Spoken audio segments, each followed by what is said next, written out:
Attorney, naglabas nga po no, ng notisya kahapon sa inyong press conference tungkol po sa pinakabagong TRO sa COMELEC concerning po dalawang kandidato, isang lokal at isang senador.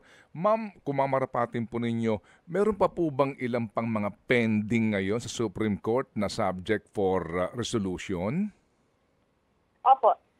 So, from October 9 po until January 10, meron po tayong 25 cases with prayers for TRO in relation po sa elections natin, particularly sa mga disqualification and nuisance candidates po. Opo. So, ang Korte Suprema, 11 na po ang TROs na nai-issue nila regarding this.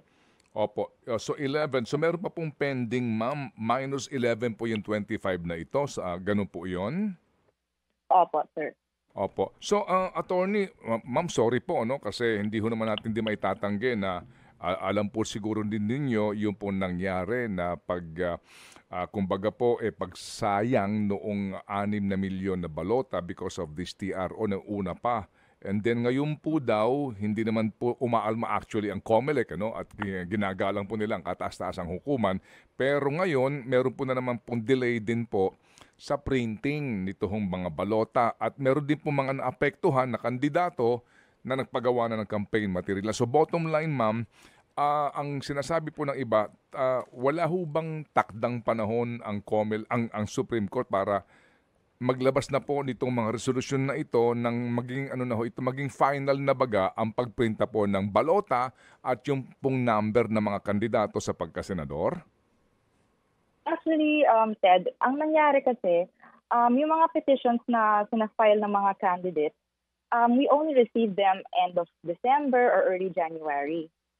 Kasi yung in some of these cases, yung decision po ng COMELEC, minsan, January din yung decision ng COMELEC. So the Supreme Court is